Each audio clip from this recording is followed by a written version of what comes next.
반갑습니다. 오늘 정수기 특강을 맡게 된 에메랄드 윤나영입니다. 날이 많이 덥죠? 그래서 더운 여름에 이제 여름이 다가오고 있는데 우리가 물을 많이 마시게 되잖아요. 그래서 제가 오늘 여러분들께 물의 선택 기준과 좋은 물이란 어떤 것인지, 그리고 정수 방식, 정수기를 고르는 기준에 대해서 제가 설명을 한번 드릴 거예요. 자, 화면으로 바로 넘어가도록 하겠습니다. 물이 부족하면 몸이 오줌을 마신다. 이렇게 제목이 보이시죠? 저는 이 말이 되게 충격적이었어요. 지금 이 분홍색 안에 있는 화면을 한번 볼게요. 1 써져 있죠. 그럼 거기 뭐라고 나와 있냐면 내 몸에 물이 부족하다고 할 때 뇌에서 갈증을 느끼는 거죠. 그리고 나서 2번으로 심장한테 내 몸에 갈증 난다라고 알리면 심장이 부족한 혈액량을 파악하는 거죠. 그리고 세 번째, 다시 그 뇌에서 항이뇨 호르몬을 분비하게 돼요. 소변이 배출되는 것을 막는 거죠. 물이 나가는 걸 딱 차단하게 되죠. 왜? 내 몸의 세포가 지금 물이 부족하니까. 혈액량이 부족한 거죠, 물이. 그러면 항이뇨, 소변을 막아요. 그럼 네 번째, 신장에서 적정 수분을 유지해야 되는 작동 시스템이라는 게 있어요. 그러니까 물의 균형을 맞추는 그 시스템, 그것을 가동하게 되면서 원래 나가려고 했던 그 오줌 있잖아요. 그 오줌을 신장에서 재흡수하는 거죠. 거기서 물을 빨아들이게 되는 거죠. 그래서 다시 내 몸에 물이 돌아가게 되는 시스템으로 되어 있습니다. 그래서 옆에 글씨 보시면 우리가 하루에 소변을 많이 노는 것 같기도 하고 적게 노는 것 같아도 1.5리터 그 페트병으로 하나 정도의 소변은 보고 삽니다. 그런데 이 소변은 어떻게 만들어지냐는 거죠. 일단 소변을 만드는 장기는 신장이죠. 아까 여기 설명했듯이 매분 1리터, 하루 최대 1.5톤이나 되는 혈액이 두 개의 신장으로 계속 흘러 들어가는 거죠. 그래서 여기서 신장은 정말 많은 양의 혈액을 여과해서 필요 없는 성분을 소변으로 배출하게 되는 거죠. 그런데 그 소변으로 배출되어야 할 그 찌꺼기, 쓰레기가 내가 물을 마시지 않아서 갈증 중추가 내가 목마르다고 느꼈을 때 그 쓰레기로 나가야 되는 그 소변을 다시 재흡수한다는 거죠. 한마디로 말해서 똥물을 빨아들인다고 생각하시면 되거든요. 그래서 우리가 하루에 최소 2리터 정도의 물을 마셔야 되는 이유가 여기 있습니다. 너무 끔찍하지 않아요? 그래서 2리터를 꼭 체크하고 드시는 습관 들이시면 좋겠어요. 그럼 좋은 물이란 그 2리터의 물을 마셔야 되는데 그냥 아무 물이나 막 마셔야 되겠냐는 거죠. 그래서 좋은 물을 마셔줘야 되는데 객관적으로 좋은 물은 어떤 건지 한번 알아보도록 할게요. 자, 첫 번째, 일단 물에는 산소가 충분히 녹아 있어야 되는 거죠. 그래서 용존 산소율이 높은 물이라고 되어 있지요. 그러면 끓인 물은 일단 산소가 없기 때문에, 끓이는 과정에 산소가 날아가기 때문에 죽은 물이잖아요. 그래서 여기서 1번에서 벌써 끓인 물은 제외가 됩니다. 두 번째, 미네랄이 있는 물. 정말 미네랄에 대해서 여러 가지 논의가 참 많지만 제가 미네랄에 대해서 조금 이따 풀어드리고요. 일단 세 번째, 중금속이나 세균으로부터 오염되지 않은 물. 당연한 거죠. 우리가 물속에 세균이 있다라는 거. 그래서 우리가 염소로 소독을 하잖아요. 네 번째, 약알칼리성의 물이라는 거죠. 강알칼리가 아니라 약알칼리인 거죠. 그래서 pH 7에서 8 정도를 말씀드립니다. 그리고 다섯 번째, 유해 유기 물질, 이렇게 있죠. 몸에 안 좋은 유기 물질, 휘발유, 살충제, 제초제, 농약, 이게 들어있지 않아야 되는 거죠. 당연하죠. 물에 휘발유 있으면 안 되잖아요. 살충제, 제초제, 농약 있으면 안 되는 거죠. 그 다음에 무기물질, 유기물은 아니지만 무기물, 납, 수은, 라돈 등의 중금속을 제거한 물, 이렇게 돼 있죠. 그 다음에 여섯 번째, 잔류염소가 없는 물 그랬어요. 그럼 잔류염소란 뭐죠? 우리나라는 이게 정화 시스템이 염소 소독하는 방법을 쓰고 있잖아. 오존살균이 아니라 염소살균법을 쓰고 있기 때문에 염소라는 말은 한마디로 말해서 아주 락스라고 생각하시면 돼요. 그래서 수돗물에 소량의 락스가 들어있다라고 생각하면 되는 거죠. 그래서 그 염소가 잔류하지 않은 물, 잔류염소와 만약에 염소가 있다면 그 잔류염소와 유기화합물, 휘발유, 살충제, 제초제, 농약 같은 그게 염소랑 만나면 발암물질인 트리할로메탄이라는 것이 생성된다고 합니다. 그러면 이것이 모든 것이 없어야 되겠죠. 일단 염소도 없어야 되고 유해 유기물질이 없어야 된다는 거죠. 그런데 기본적으로 수돗물에는 염소가 존재하죠. 예, 우리 시약으로 염소가 있는지 없는지 테스트하는 거 되게 많이 해보잖아요. 그런데 염소는 일단 있어. 그렇게 따지면 그러면 휘발유, 살충제, 제조제, 농약이 없어야 되는데 그러면 수돗물에 그게 있냐는 거죠. 있으니까 제가 말씀드리는 거죠. 그 다음 화면을 볼게요. 그럼 미네랄에 대해서 한번 얘기를 해보도록 할게요. 물에는 70여 가지 이상의 미네랄이 들어 있습니다. 그러면 우리가 식품 속에, 그러면 우리가 가장 많이 알고 있는 더블엑스 속에 미네랄은 몇 가지일까요? 바뀐 더블엑스가 원래 9가지 미네랄이었는데 10가지 미네랄이 들어있습니다. 14가지의 비타민, 10가지의 미네랄, 19가지의 식물 내재 영양소가 들어있는데 음식 속에 저희 더블엑스 미네랄도 사실 좋은 거 다 모아놨잖아요. 다 모아놓은 건데 야채에서의 미네랄을 섭취할 수 있는 건데 그런데 물속에서의 음식 속에서의 미네랄은 그게 맥시멈이라는 거죠. 그런데 물속에 그거의 17배인 70여 가지 이상의 미네랄이 들어있습니다. 그래서 이렇게 나와 있죠. 글씨를 한번 볼게요. 자연 상태의 물은 안반속을 거치며 칼슘이나 마그네슘 등 70여 가지 이상의 미네랄이 녹아들게 된다는 거죠. 우리가 이름도 잘 모르는. 그래서 물속의 미네랄, 이게 정말 중요해요. 물속에 있는 미네랄은 세포 안으로 딱 들어가면 영양분도 공급하고 미네랄이 갖고 있는 그 영양소 있잖아요. 그리고 그 미네랄이 노폐물을 제거하는 그런 물 기능을 하도록 그 버튼을 누른다는 거죠. 전기 스위치 역할을 하게 만드는데 그러면 반대로 물속에 미네랄이 없다면 노폐물을 제거하는 물 기능을 하지 못한다는 거죠. 전기 스위치 버튼을 누르지 못하는 거죠. 그래서 미네랄이 있는 물을 드셔야 되는 거죠. 그래서 사진에 보시면 여기 서재걸이라고 되어 있는 분이 있네요. 물에 용해된 미네랄이 흡수율이 우수하고 음식으로 섭취한 미네랄은 흡수가 느린 편이다. 그래서 결국 물속의 미네랄은 음식물 속 미네랄로 대체할 수 없다라는 거죠. 그래서 미네랄이 있는 물을 드셔야 되는. 자, 그 다음에 그러면 우리가 마시는 물은 어떤 물이 있는지 살펴볼게요. 첫 번째 끓인 물은 아까 말씀드렸듯이 일단 산소가 없는 거죠. 장점은 바이러스, 박테리아를 살균할 수는 있다는 거죠. 하지만 일시적이고 식으면 물에 세균이 번식하는 거죠.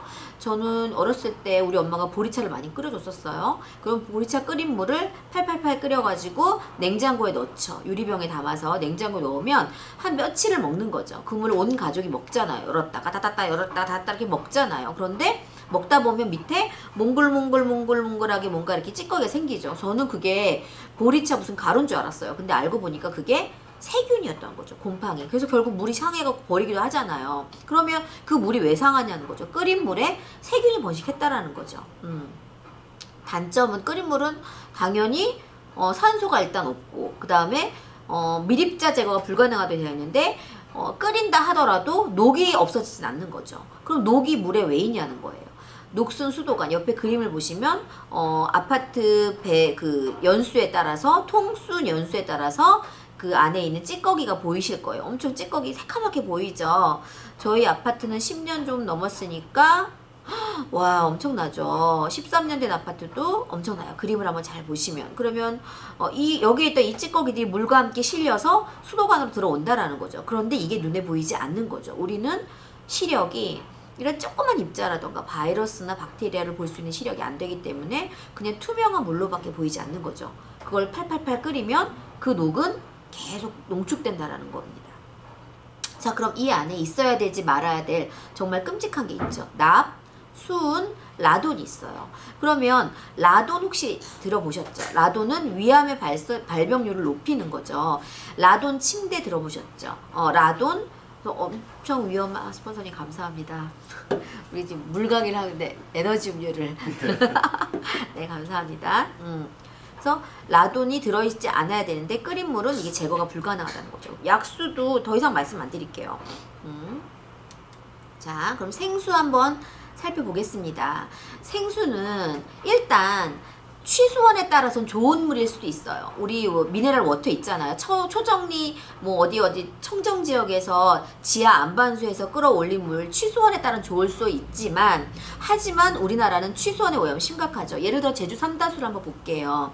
제주도에 물이 정말 좋지요. 뭐가 많아가지고 왜 삼다수지만 제주도의 수많은 골프장 인공 잔디에 비행기로 수시로 농약을 살포하고 있거든요. 그러면 그 살포했던 그 농약은 지하 안반층을 뚫고 밑으로 내려가게 되죠. 그러면 그 물을 뽑아서 우리가 취수원을 쓴다는 거죠. 그리고 제조사별로 수질이 천차만별인 거. 그리고 생수는 개봉 후 48시간 이내에 먹어야 돼. 생수 용기도 살균 하거든요. 근데 이 살균 소독은 업자의 양심에 맡겨야 된다라는 불편한 점이 있고요. 그 다음에 생수 용기의 중요한 가장 중요해요. 여기서 정말 잊지 말아야 될 것은 생수 용기가 발암물질 덩어리라는 것을 잊지 마셔야 됩니다. 그게 바로 안티몬이라고 하는 건데요. 제가 이렇게 박스 안에 안티몬에 대해서 써놨는데 얘가 관리 대상 유해 물질이고 특수 건강 진단 대상 유해 인자, 작업 환경 측정 대상 유해 인자라고 되어 있어서 해골 바가지 이렇게 보이시죠? 이게 해골 마크가 있는 것은 위험한 물질입니다. 이게 생수병 안에 들어있다라는 거죠. 그리고 또 하나 매일 먹는 생수에 미세 플라스틱이 검출된다는 거죠. 우리 페트병은 다 플라스틱이잖아요. 유리병 아니잖아요. 그러면 여기 있는 미세 플라스틱 더 이상 말하지 않아도 최근 되게 많이 유해성이 많이 이렇게 보도가 되고 그래서 다 아실 거예요. 넘어갈게요. 그리고 또 생수병이 햇빛에 노출되면 환경 호르몬이 생성 가능하다는 거죠. 밑에 여기 사진 이렇게 보시면 뉴스 이렇게 앵커 화면이 보이죠? 생수병 직사광선 차단해야 한다. 그런데 마트에 보면 생수병 이렇게 비닐에 싸져서 바깥에 막 놓여져 있죠. 그리고 우리 생수 사다 먹으시는 분, 배달 생수 사서 먹으시는 분 어떻게 하죠? 생수 배달해서 어디다 놔요? 냉장고에 차곡차곡 한 수십 병을 쟁여 놓으시나요? 아파트 베란다에다가 안 내놓으시나요? 저는 그런 거 되게 많이 봤는데 베란다에서 생수를 땡 받아가지고 플라스틱에서 미세 플라스틱과 안티몬이 다량으로 나오고 발암물질인 불온산염이 과다 이렇게 함유된 그런 생수를 드셔야 되는 거죠. 여기 보시면 전상일의 건강 여기 보시면 생수가 햇빛을 피해야 되는 이유에서 페트병에서 비스페놀 A를 넣지 않더라도 햇볕에 장시간 페트병에 노출되면 비스페놀 A가 녹아들 수 있다라고 하죠. 적게 빨간 글씨 보면 양이 적더라도 생수를 매일 식수로 사용하는 사람이 많다는 점을 고려해서 방치할 문제는 아니라고 생각한다 이렇게 되어 있죠. 넘어가 볼게요. 그럼 이제 정수 방식을 보겠습니다. 그럼 정수를 생수도 안 돼. 끓인 물도 안 돼. 약수는 더더군다나 안 해. 요즘 약수물 먹는 사람 없죠. 그러면 우린 정수기를 써야 되는데 이 정수 방식을 보자는 거죠. 정수 방식은 크게 우리나라에는 준공사막 방식과 역삼투압 방식이 있습니다. 준공사막 방식은 괄호 안에 교원, 엘트웰, 그다음에 아파트에 설치된 10,000원짜리 정수기 있죠. 그 정수기 매달 10,000원씩 내는 그 정수기 방식이 있습니다. 역삼투압 방식은 웅진, 청호, LG, SK 이런 것들 다 대부분이 역삼투압 방식. 우리나라는 90% 이상이 역삼투압 방식을 쓰고 있습니다. 자, 이 방식에 대해서 장점, 단점인데 넘어가도록 할게요. 일단 역삼투압 방식에 대해서 한번 알아보도록 할게요. 역삼투압은 도대체 어떤 원리로 정수를 하느냐. 일단 엄청나게 가는 필터, 사람 머리카락 굵기의 100만 분의 1의 필터로 필터링을 합니다. 그렇기 때문에 기본적으로 웬만한 건 다 거른다고 생각하시면 돼요. 하지만 이렇게 완전히 걸러진 물은 우리가 사람이 먹을 수 있는 물이 아니에요. 사람이 먹을 수 있는 물에는 산소도 들어가 있어야 되고 여러 가지 미네랄이나 어떤 좋은 성분이 들어가 있어야 되는데 그게 걸러진 물이라는 거죠. 한마디로 증류수죠. 그래서 역삼투압 정수기 물을 혹시 그 어항 같은 거 이렇게 사시면 물고기에게 주지 말라는 말 혹시 들어보셨어요? 물고기에 정수기 물을 주지 마세요라는 게 역삼투압 정수기 물을 주지 말라는 거거든요. 물고기도 죽는 물을 사람이 먹으면 사람은 독해서 물고기가 죽는 물 먹어도 죽지 않아요. 하지만 만성적으로 섭취한 사람은 결국 암이나 여러 가지 질환에 노출된다는 거죠. 요즘에 그런 것들이 되게 언론에서 되게 많이 노출되기 때문에 제가 좀 설명을 해드려 볼게요. 일단 기본적으로 역삼투압 정수기는 실험실에서나 빨간 글씨 사용하는 증류수에 가까운 물을 만들어냅니다. 그래서 옆에 혈액 보시면 건강한 혈액은 이렇게 동글동글동글한 게 둥둥둥둥 떠다니게 되어 있는데 혈액이 산성화돼서 적혈과 엽전 꾸러미처럼 이렇게 붙은 자기네들끼리 서로 이렇게 전기 자극이 이렇게 가해져가지고 자기네 따다다다닥 붙어버린 걸 적혈과 연전 현상이라고 하는데 이게 산성화된 혈액의 패턴으로 이런 혈액이 되는데 결과적으로 말씀드렸을 때 내 혈액이 증류수를 오래 마셨을 때, 산성수를 많이 마셨을 때 내 피는 저렇게 된다라는 거죠. 우리가 역삼투압 정수기 물은 한마디로 콜라라고 생각하시면 됩니다. 콜라를 내가 매일매일 마셨을 때 내 혈액은 저렇게 된다는 거죠. 3번에 1번, 2번, 3번 단락에 보시면 빨간 글씨 보이죠? 역삼투압 정수 방식의 가장 큰 문제는 혈액을 산성화한다는 것이고, 장기 음용 시 만성주 먹었을 때 만성적인 미네랄 부족증이나 위장 기능의 저해를 가져올 수 있어서 선진국에서는 파란 글씨 보세요. 정부에서조차도 음용에 사용하지 말 것을 권고하고 있어서 점차 사라지는 추세다 그랬습니다. 자, 역삼투압 정수기 물을 먹지 말아야 되는 이유, 파란색 글씨, 혈액을 산성화한다. 정부에서조차도 음용에 사용하지 말 것을 권고한다. 밑에 그래서 점차 사라지는 추세다라고 되어 있습니다. 그래서 드시면 안 되는 물입니다. 책에서 저 이 책을 가지고 왔는데요. 역삼투압 정수기를 고발합니다라는 책입니다. 이 책을 쓰신 공학 박사 박치현 이분은 이게 이제 유튜브로도 나와 있는데 이게 이 책을 쓰고 방송으로도 제작을 했습니다. 방송을 제작해서 결국은 상을 받았는데 이 언론이나 어떤 제도권에서 이 역삼투압 정수기를 만드는 회사는 우리가 이름 다 알고 있는 대기업 회사들이거든요. 거기서 이 책에, 이 방송에 이 나오는 것이 달가울까요? 달갑지 않을까요? 달갑지 않기 때문에 이 방송이 나가는 것을 일단 기본적으로 제도권 매체선 다 막았어요. 그래서 이분이 울산에 있는 울산 MBC 방송에서 이 워터 시크릿이라는 이 영상을 틀었죠. 그 튼 것에 대한 책을 쓴 내용이거든요. 그래서 이 책을 기준으로 이 책에 나와 있는 내용을 제가 지금 캡처해서 보여드렸어요.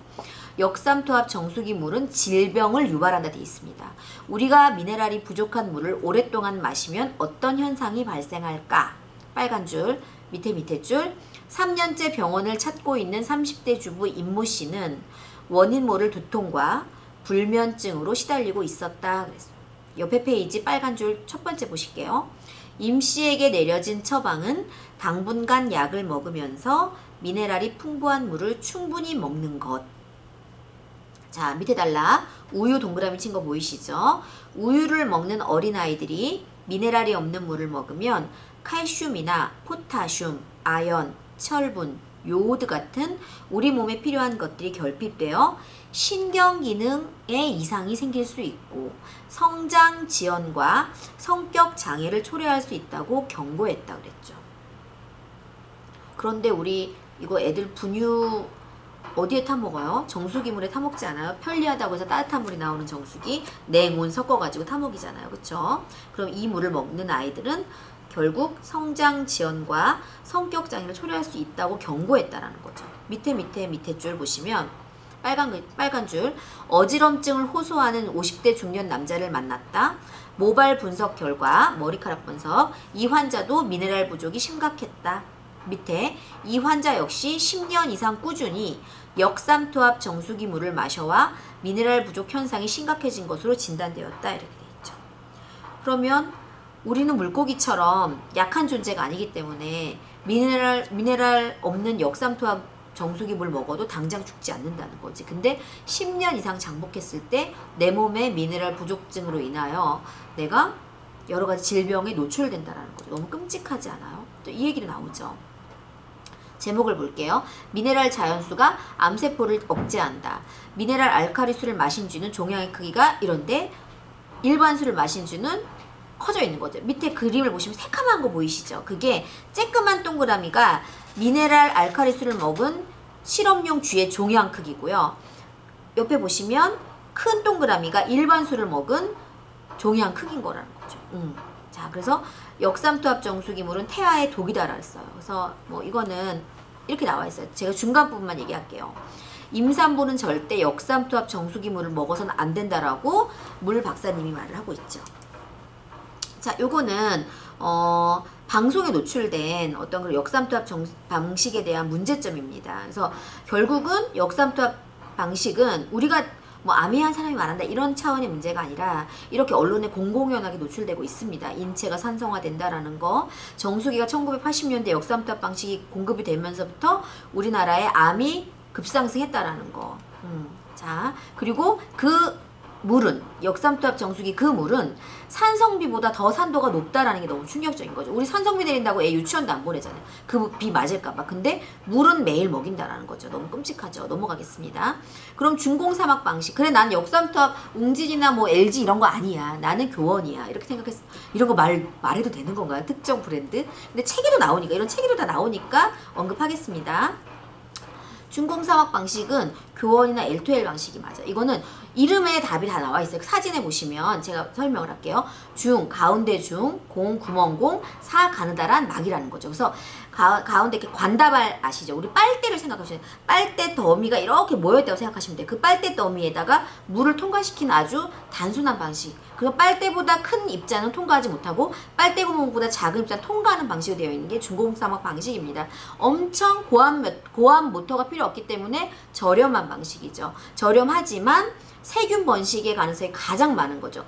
내가 만약에 세균이에요. 세균이 요만한 사이즈인 거죠. 세균이 이만한 관에 들어가는데 크기가 똑같을 수 있죠. 세균의 크기는 천차만별이니까. 그러면 크기가 똑같다라고 하면 들어가다가 끼이는 거죠.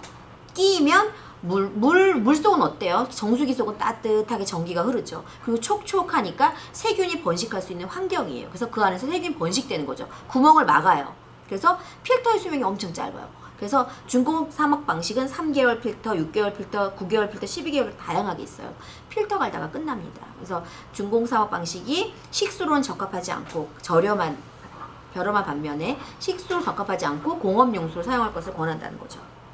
제가 10년 전이었던 거야. 제가 아메이 정수기를 쓴 지가 10년이 됐습니다. 지금도 그 정수기를 쓰고 있는데 우리 애가 아토피 비염 천식이 너무 심했었어요. 그래서 제가 그냥 저는 그런 아이니까 막 그 구아바 비염해주고 구아바 잎을 어떻게 사다가 끓여가지고 막 먹였었단 말이에요. 그거 좋은 줄 알고 끓여 먹이고 있었는데 어느 날 제가 이 아메이 정수기 강의를 듣게 됩니다. 정수기 강의를 듣게 되면서 정수 방식에 대한 얘기를 듣고 나는 정말 죽은 물을 내가 우리 애에게 먹이고 있었구나 라는 생각을 알게 되면서 염증이 많은 비염, 아토피, 천식은 염증 체질이잖아요. 염증이 많은 아이가 이런 끓인 물을 죽은 물을 먹는다는 것 자체가 안 된다는 걸 알고 저는 정수기를 바로 바꿨어요. 바꾸고 나서 생각해보니까 우리 애가 4살 때 바꿨는데 4년 동안 먹은 물이 너무 억울한 거예요. 내가 진작 알았었어야 된다 이 생각이 들어가지고 제가 아주 친하게 알고 있는 제 동생, 청주에 있는 제 친한 동생이죠. 나보다 1살 어린 직장 동료였던 제 동생에게 전화를 했죠. 친동생은 아니고 아는 동생에게 전화를 했죠. 걔가 아기를 낳고 6개월 정도 되어 있을 때쯤이었어요. 근데 그 집에 정수기가 어떤 정수기냐면은 이렇게 냉장고에 정수가 되는 거예요. 그 당시 10년 전이에요. 300만 원짜리 정도 되는 정수기가 붙어있는 냉장고를 쓰고 있었어요. 그래서 제가 전화했었죠. 그리고 그 전에 정수기가 교원 정수기를 쓰고 있어요. 준공사막 방식이라는 거 알았죠. 우리가 둘 다 교원에서 근무를 했었거든요. 구몬. 그래가지고 전화해가지고 제가 준공사막 방식 이렇게 공부한 대로 안 된다 막 이런 얘기를 막 해주면서 절대 먹이지 마라 얘기를 하면서 제가 책과 자료를 청주의 우편으로 보내게 돼요. 그래서 검토해보고 반드시 정수기를 바꿔라 이렇게 얘기를 했는데 그 친구가 그렇게 해서 읽어보고 자료를 검토하고 정수기를 바로 바꿨죠. 그 냉장고에 붙어있던 그 정수기 되는 그 물은 쓰지 않습니다. 자, 그 다음 넘어갈게요. 그럼 좋은 정수기는 어떤 거냐는 거죠. 결론부터 제가 이렇게 들고 설명을 한번 해보도록 할게요. 일단 미네랄이 보존되는 정수기가 중요하다. 그래서 이스프링 정수기는 기본적으로 미네랄이 여과와 흡착의 방식으로 유해물질은 걸러내고 미네랄은 남겨두는 방식으로 되어 있습니다. 그 다음에 두 번째, 바이러스 세균을 제거하는 살균 기능이 있는 정수기. 제 정수기를 열어볼게요. 뚜껑을 열면 이렇게 컴퓨터가 있어요. 컴퓨터가 있고 이렇게 이걸 뭐 돌리는 게 있거든요. 하나 이렇게 막 뭔가 돌리는 게 있어요. 참 신기하다 생각했었어요. 정수는 되지 않습니다. 이거는. 그러면 이게 막 딱 들어 올리는 레버가 있어요. 그럼 딱 열게 되면 돌려서 필터가 이렇게 딱 나오죠. 거의 정수기의 90%가 필터라고 보시면 돼요. 거의 얘는 껍데기일 뿐이에요. 그래서 이 정수기는 이 껍데기 이거와 이 통과 양동이 같은 이거랑 이게 들어가 있는 필터와 컴퓨터의 조합이라고 생각하시면 돼요. 그래서 이 필터를 매년 가는 거죠. 이 필터에 뒷면 보시면 파란 색깔 요게 자외선 램프인데 UV 램프 하시면 우리 칫솔 살균기에 있는 UV 램프 생각하시면 안 돼요. 그 횟집에 가면 파란 색깔 그거 생각하시면 안 되고요. 이 램프가 이 안에 들어있는 이유는 눈으로 보면 실명하는 수준의 자외선 80mJ로 기억하고 있는데 80mJ 정도의 강력한 자외선 우리가 눈으로 보면 실명하죠. 그래서 필터 안에 꽁꽁 숨어놨어요. 이 자외선 램프에 이게 살균 기능이 있는 정수기입니다. 그래서 이거를 바이러스 박테리아를 99.99% 살균하는 100% 아니고 99.99% 살균하는 무선 UV 램프로 되어 있죠. 자, 그리고 여기서 보면 이 커플드 테크놀로지가 되어 있어요. 이게 뭐냐면 얘가 컴퓨터예요. 얘가 물을 틀었을 때 작동을 해요. 얘가 작동을 하면 근데 이게 여기 위에 얹어져 있어요. 이렇게 얹어져 있거든요. 얹어져 있는데 우리가 보통 핸드폰 충전할 때 예전에는 이렇게 잭을 이렇게 제가 핸드폰 있잖아요. 그럼 잭을 여기다 이렇게 꽂는 충전을 썼었어요. 맞죠? 그런데 요즘에는 이렇게 얹어 놓는 충전기들 이렇게 보시죠. 아니면 커피숍 가면 내가 그 커피숍이 무선 충전이 되어 있는 커피숍이면 내가 그냥 이 핸드폰 들고 가도 다 충전되는 그 기술이 뭐냐면 무선 충전 기술이란 말이죠. 이 커플드 테크놀로지. 이게 아메이 정수기에 그 10년 이전부터 훨씬 전부터 되어 있었다는 거죠. 그래서 옆에 보시면 오른쪽에 밑에 보시면 이 기술을 이용하는 제품이 갤럭시 S를 비롯 540여 개에 이른다 해서 그러니까 핸드폰에 들어가는 그 충전 방식의 원천 기술이 아메이에 있다라는 거죠. 저희는 처음부터 무선을 와이파이, 무선 충전 저희가 썼다는 거예요. 이 기술이 이 정수기 안에 고스란히 들어가 있습니다. 그래서 전력이 내가 물을 틀었을 때만 전력이 공급되고 하기 때문에 전기세가 60W밖에 되지 않는 거예요. 자, 제가 좀 이따 그 얘기 말씀드릴 거예요. 자, 그럼 세 번째, 정수기가 세균 번식이 매개체가 되지 않는 직수 방식인 거고요. 네 번째, 필터 교환식이 알림 기능이 있는 정수기. 여기서 전화기 모양이 있습니다. 전화기 모양이 깜빡깜빡깜빡거리면서 전화하라고 문제가 생기면 얘기 나오는 거거든요. 그 다음 넘어갈게요. 국제적인 물 공인기관 에서 NSF에서 인증한 정수기라는 거죠. 저는 이게 가장 중요하다고 생각합니다. 제가 전기세 조금 이따 얘기를 드리고 요거부터 먼저 얘기를 드릴게요. 자, NSF라는 기관에서 인증을 했다라는 거죠. 자, 어떤 걸 인증했냐? 그림을 한번 볼게요. 42번 맛, 냄새 등 심미적 요인의 제거 401번 의약품 등 신종 오염물질 15종 감소 제거 그 다음에 53번 각종 유기화합물 제거 55번 박테리아, 미생물 등 비활성화 그 다음에 477번 해골 모양 있는 거 남조류에서 배출되는 독소를 처리한다는 거죠. 그냥 별거 아닌 것 같아 보여요. 그런데 이게 숫자가 40번대부터 400번대까지 나와 있잖아요. 이게 뭐냐면 원래 100번대 안쪽으로 받는 거는 쉬워요. 그거는 이렇게 막 엄청난 기술이 필요하지 않거든요. 근데 100번이 넘어가는 NSF 숫자를 받는다라는 건 엄청 대단한 거거든요. 근데 우리는 401번, 477번을 받았는데 제가 처음에 아메이 정수기를 구매할 당 10년 전에는 401번과 477번이 없었어요. 위에 42, 53, 55가 다였다는 거죠. 그 말은 그럼 그때 10년 전의 정수기 제가 지금 쓰고 있는 그 10년 전 정수기가 그러면 그때 그 정수기로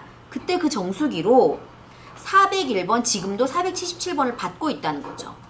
그 말은 무슨 말이냐면 앞으로 1000번대에 어떤 신종 오염물질이 나온다 하더라도 10년 전에 제가 쓰던 10년 전 그 정수기로 계속 거른다는 거죠. 그 10년 전에는 이런 오염이 환경에 오염이 되지 않아서 그런 오염 물질이 이렇게 거르는 기준 자체 항목 자체가 없었다라는 거죠. 이해되시겠죠?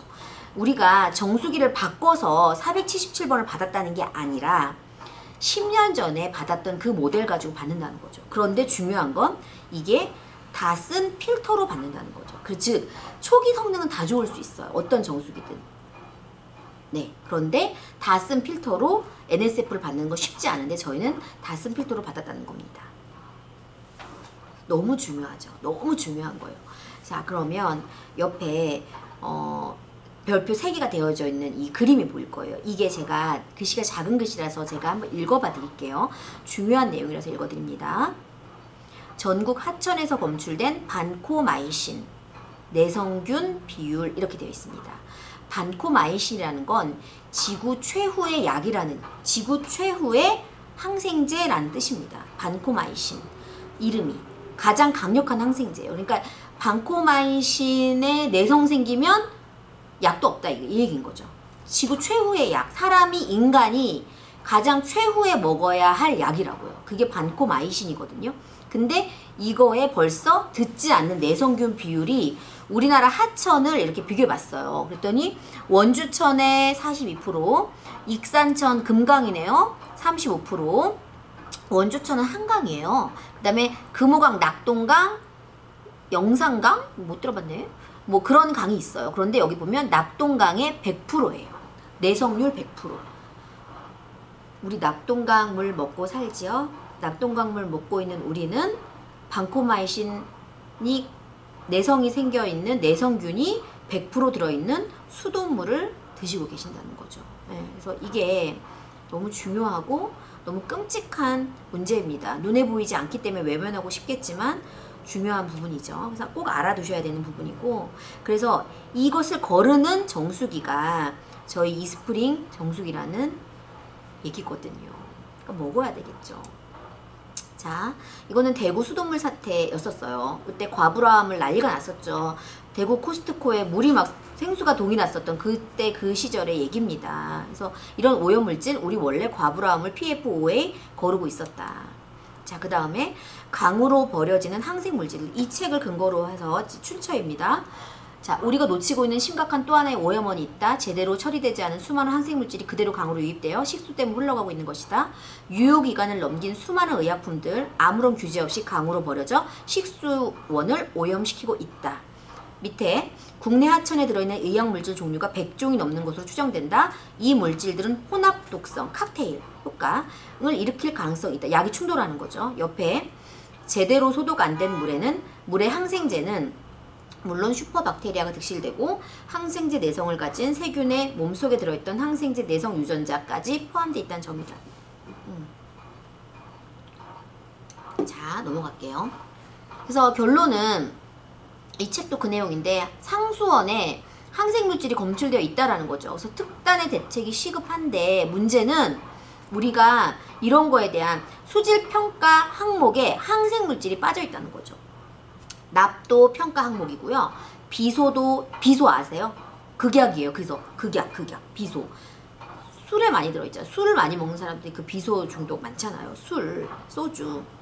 그러고 뭐 라돈 이런 것은 다 항목에 있는데 그 수질평가 기준에 먹어도 되는 물이야 라고 평가한 항목에 항생물질이 빠져있다는 거죠. 우리는 그 물을 먹고 있는 거예요. 그래서 기준이 없으니까. 그래서 옆에 보시면 제일 밑에 달라 아주 여기 이 책에서 이렇게 나와 있네요. 제가 하고 싶은 말이 여기 나와 있네요. NSF 홈페이지에 따르면 2015년 주의를 보던 12개 제품 제조사가 만든 90개 제품이 NSF 인증을 획득한 상태다. 전 세계 90개 제품의 정수기가 NSF 인증을 획득했다라는 거죠. 하지만 우리나라에서 만든 정수기는 여기에 포함되어 있지 않다는 거죠. 근데 국내 시판 중인 제품 가운데 아메이사에서 만든 정수기가 이 NSF 인증을 받았다고 알려져 있다라고 되어 있습니다. 그래서 드셔야 되는 거죠, 이 물을. 이거 어제 제가 이 자료를 만들면서 여기다 넣었는데 요즘에 이거 낙동강 이렇게 검색하면 이거 나와요. 낙동강서 검출된 다이옥산. 저는 다이옥신인 줄 알았는데 못한 줄 알았더니 다이옥산이라더라고요. 모르는 거예요. 다이옥신은 알고 있었는데 다이옥산이 지금 경남 양산의 물금 취수장에 계속 이 페놀과 비슷한 이 독성을 가진 발암물질이 계속 유입이 됐다는 거예요. 근데 다이옥산이 간과 신장이 손상되고 사망을 초래할 수 있다고 경고한 물질인데 이것을 먹이는 실험쥐는 간암에 걸렸고요. 근데 이게 원래 물에 있는데 양이 미미하다는 거죠. 50 마이크로그램. 근데 3,487이 양산 물금 취수장에 검출됐다는 거. 몇 배예요? 600배? 700배? 이 정도 되는 물이 꾸준히 검출되고 있다는 게 문제인 거죠. 우리 이런 물 먹고 있어요. 이런 물로 애 밥물도 해 먹이고요. 이런 물로 상추도 씻고 야채도 씻고요. 이 물 가지고 애 양치질도 하죠.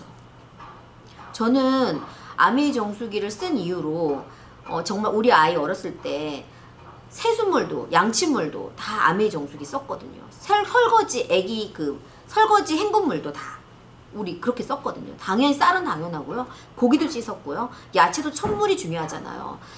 우리 쌀을 왜 정수기물을 써야 되죠? 쌀은 첫물을 기억하죠. 야채도 첫물을 기억하고 첫 다음 물을 기억하거든요. 그 첫 다음 물에 내가 다이옥산이 들어있으면 다이옥산이 그 쌀에 흡수가 되는 거죠. 그런데 나는 다이옥산도 걸러지고 항생제도 걸러져 있는 물을 쓴다는 거죠. 그게 이스프링 정수기입니다. 이렇게 좋은 물인데 알고 보면 정말 비싸지 않은데 제가 한번 이제 가격을 얘기를 드릴게요.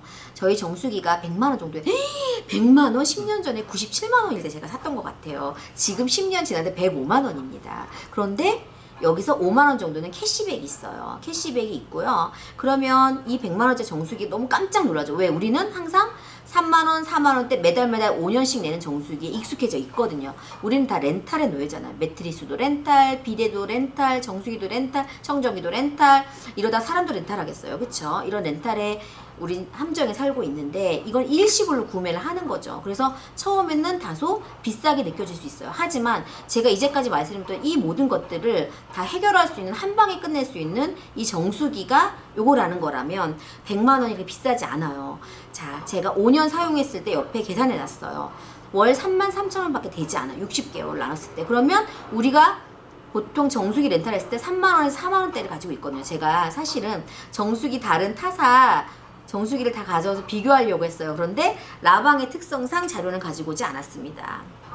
근데 여기서 전기 요금을 계산하지 않았어요. 33,000원 렌탈비가 비싼가요? 비싸지 않거든요. 근데 제가 전기 요금을 얘기를 해드릴게요. 제가 아까 말씀드렸죠. 이 정수기는 와트수가 60와트다.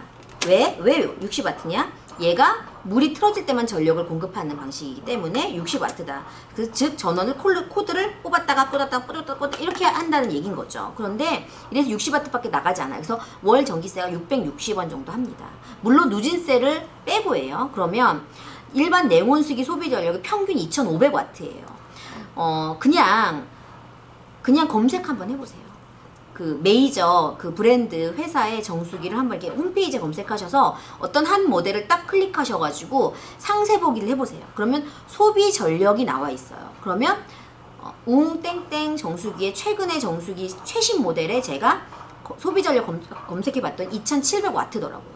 2,500와트 쿠 이런 정수기도 2,500와트. 그런데 이것을 전기세만 제가 한번 계산해. 누진세 빼고 해요. 그러면 평균 전기세만 이걸 사용함으로 인해서 월 2만 원이 추가가 돼요. 60개월이면 전기세만 120만 원입니다. 5년 동안. 그러면 정수기 하나 사고도 남죠. 그래서 이스프링 소비 전력 60와트를 비교했을 때 전기세가 5년간 39,600원이죠. 즉 한 달 렌탈. 우리가 이렇게 얘기하죠. 아, 이거 할부 아직 렌탈 아직 기간 남아 있어가지고 위약금이 아까워서 이렇게 얘기하고 있어요. 우리 그 정수기 렌탈 금액 35,000원이라 하면 거기에 숨은 2만원을 생각하셔야 돼요.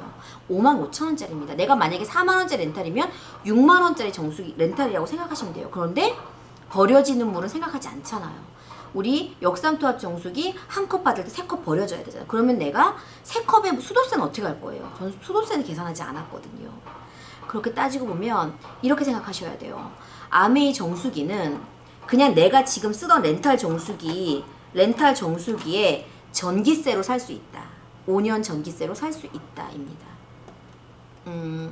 제가 이 다음 이게 끝난 것 같은데 다음 화면 있는지 없는지 제가 생각이 안 나는데 근데 여기 끝났거든요. 근데 제가 하나 말씀드릴게요. 처음에 제가 정수기를 사게 된 계기가 있어요. 우리나라는 하천의 길이가 짧대요. 그래서 내가 우리가 어딘가 취수장이 있을 거 아닙니까? 양산 물금 취수장에서 우리 집, 부산에 있는 우리 집에서 부산 살거든요. 우리 집까지 물이 와요. 물이 오는데 관을 타고 온다는 거죠. 아파트 연식에다 내가 선택할 수 없어. 내가 그 관 씻을 수 없거든요. 그 관을 타고서 물이 와요. 물이 오는데 그 물이랑 내가 변기 사용하고 내린 물, 똥물이랑 같은 물이라는 거죠. 그게 돌고 돈다는 거예요. 우리는 하천의 길이가 짧기 때문에 자연정화되는 시간이 짧아요. 그래서 그 물을 계속 돌려 먹는 거거든요. 그럼 그 물 안에 윗집 할아버지가 먹었던 호르몬약, 윗집 아저씨가 먹었던 간질약, 또 누군가 먹었던 항생제, 내 아이가 먹은 항생제까지 다 변으로 다 나가서 그 물이 다시 취수장으로 가고 그걸 정화해서 다시 온다는 거지. 근데 그 물이 이렇게 돌고 도는데 수질 정화 기준에 좋은 물을 먹는 그 기준에 먹어도 되는 물 기준에 약은 포함되어 있지 않기 때문에 그 약은 들어있다는 거죠. 녹아있는 약은 거르지 않거든요.